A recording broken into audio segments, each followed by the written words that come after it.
हमारे साथ है प्रदेश कांग्रेस के प्रभारी दीपक बाबरिया जी। सर, आपने एक बार फिर बैठक करी थी कांग्रेस के जो एआईसीसी के जो कोऑर्डिनेटर्स हैं उनके साथ चर्चा करी थी। क्या उम्मीद की जाए कि आप किन चीज़ों का नए फॉर्मूला बताया जा रहा कुछ है? आज जो एआईसीसी के जो दोनों प्रदेश के दिल्ली और हरियाणा के असेंबली कोऑर्डिनेटर्स की अपॉइंटमेंट की गई है, उन लोगों की एक बैठक रखी गई थी क्योंकि मंडलम और सेक्टर की कामगिरी यह सप्ताह से शुरू होने जा रही है और इन सभी कोऑर्डिनेटर्स को अलग अलग असेंबलियों की जिम्मेदारी दी गई है।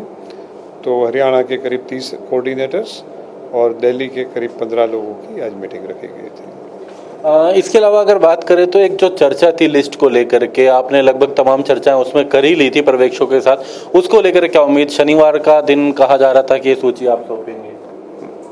अब शनिवार यानी कल जो है सूची सौंपने का इरादा है। भैया कब टाइपिंग कर दोगे उसके पर निर्भर है, मगर कल ज़्यादातर चली जाएगी। इस बार उम्मीद ये कहा जा रहा है कि जिला अध्यक्ष के साथ वर्किंग प्रेसिडेंट और पीसीसी के सदस्यों का भी फॉर्मूला इसमें अख्तियार किया गया ताकि तमाम लोगों को इसमें जगह मिल सके। क्या कुछ इसको लेकर के वर्किंग प्रेसिडेंट्स वगैरह सबको भी जो है देना है। फर्स्ट राउंड में तो सिर्फ और सिर्फ जिला प्रधानों का होगा और सेकंड राउंड में पीसीसी, डीसीसी और वर्किंग प्रेसिडेंट्स उसकी सूची बनाएंगे, ऐसा कुछ उम्मीद है। एक अंतिम चर्चा है, एक सूची प्रदेश कांग्रेस अध्यक्ष द्वारा कोऑर्डिनेटर्स की गई थी जो 90 विधानसभाओं को लेकर के कार्यक्रम करेंगे। 11 लोगों की ये सूची बनाई गई थी प्रदेश कांग्रेस अध्यक्ष द्वारा। उसको लेकर कुछ विधायकों ने नाराजगी जाहिर करी है, कुछ नेताओं ने नाराजगी जाहिर करी है, उनसे चर्चा नहीं की गई।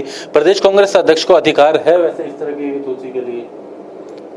इन गुड फेथ कुछ करते हैं तो जरूर से उसमें कोई आपत्ति नहीं हो सकती है, मगर एक लोकतांत्रिक तरीका होता है कि सबको साथ में भरोसे में लेके सबसे चर्चा करके कुछ आगे बढ़ते हैं तो उसका नतीजा बेहतर मिलता है। तो कैप्टन अजय यादव ने भी कहा कि उनसे कोई चर्चा नहीं की गई, उनसे चर्चा की जानी चाहिए थी।